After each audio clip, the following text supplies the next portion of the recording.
ناظرین السلام علیکم، میں ہوں پختونخوا ٹائمز کی شمیم شاہد۔ آج کی ویلاگ میں ہم ذکر کریں گے نیشنل فائنانس کمیشن ایوارڈ کی تشکیل اور اس میں خیبر پختونخوا کی نمائندگی کے بارے میں۔ کافی عرصے کے بعد وفاقی حکومت نے صوبوں اور وفاق میں وسائل کی تقسیم کے لیے قائم ادارہ نیشنل فائنانس کمیشن کی تشکیل کا اعلان کر رکھا ہے اور اس میں خیبر پختونخوا کی نمائندگی خیبر پختونخوا حکومت کی مرضی کے مطابق کی گئی ہے۔ دو بندے اس میں خیبر پختونخوا کی نمائندگی کریں گے۔ ایک ہے صوبائی مشیر برائے خزانہ مزمل اسلم خان، جن کا تعلق کراچی سے ہے، اور اس کو پاکستان تحریک انصاف کی حکومت کی تشکیل کے بعد خیبر پختونخوا کابینہ میں خزانے کی نگرانی یا مالیات کی نگرانی کی ذمہ داری سونپ دی گئی ہے۔ دوسرا نمائندہ ہوگا نیشنل فائنانس کمیشن میں خیبر پختونخوا کا، وہ ہے مشرف رسول، جن کا تعلق پنجاب سے ہے، وہ ایک ریٹائرڈ بیوروکریٹ ہے۔ دونوں نمائندے خیبر پختونخوا سے تعلق نہیں رکھتے، جس پر کئی قسم کے سوالات کا جنم لینا ایک فطری عمل ہے۔ ناظرین، آپ کو یاد ہے کہ یہ آخری جو 7ویں فائنانس کمیشن کا ایوارڈ کے لیے جو نیشنل فائنانس کمیشن تشکیل دی گئی تھی، وہ آج سے تقریباً 15 سال قبل یا 16 سال قبل 2010 میں تھا۔ اس وقت وفاق میں پاکستان پیپلز پارٹی کی حکومت تھی، جبکہ خیبر پختونخوا میں مخلوط حکومت تھی عوامی نیشنل پارٹی کی اور پاکستان پیپلز پارٹی کی۔ اس وقت تو اس نیشنل فائنانس کمیشن میں خیبر پختونخوا کی نمائندگی جو کی تھی، تو وہ ایک حاجی عدیل صاحب سابق سینیٹر جو تھے انہوں نے کی تھی، اور اس وقت کی صوبائی وزیر خزانہ انجینئر ہمایون خان۔ انجینئر ہمایون خان آج کل پاکستان پیپلز پارٹی کی مرکزی سیکرٹری جنرل ہے۔ اس وقت کے ایوارڈ میں خیبر پختونخوا کو بہت کچھ ملا تھا 7ویں فائنانس کمیشن کے ایوارڈ میں۔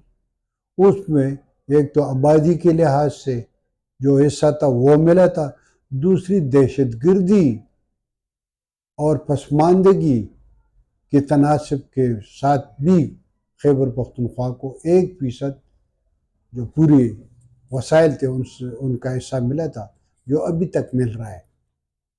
جب وہ 2018 میں قبائلی علاقوں کے خیبر پختونخوا میں انضمام ہوا، تو اس وقت وفاق نے، پنجاب نے، سندھ نے، بلوچستان نے وعدہ کیا تھا کہ وہ 100 ارب روپے سالانہ قبائلی علاقوں کی ترقی کے لیے دیں گے، مگر بدقسمتی سے سوائے سندھ کے یا بلوچستان کے ابھی تک اس پر نہ وفاق نے اور نہ پنجاب نے عمل درآمد کیا ہے۔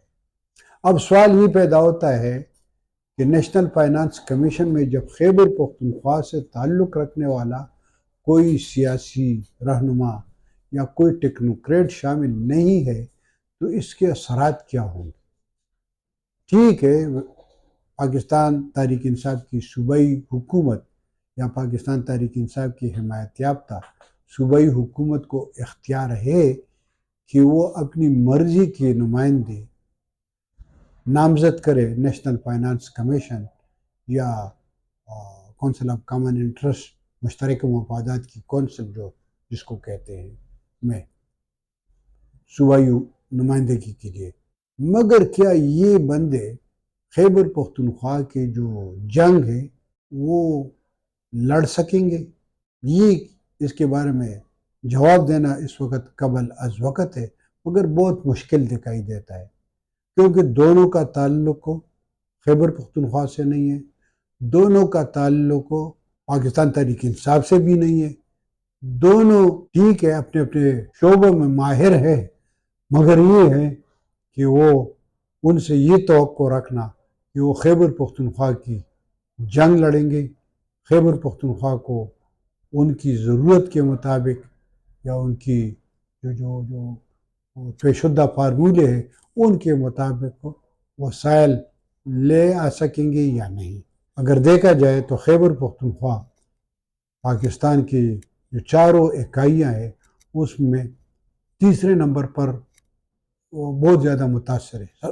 پہلے نمبر پر بلوچستان ہے، وہاں پر بھی پسماندگی ہے، وہاں پر بھی تشدد ہے، وہاں پر افراتفری ہے، جبکہ دوسرے نمبر پر خیبر پختونخوا میں بھی یہی ہے۔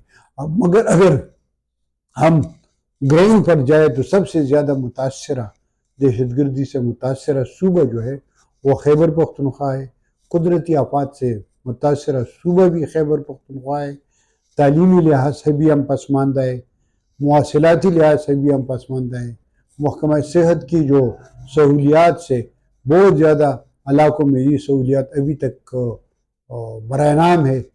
تو اس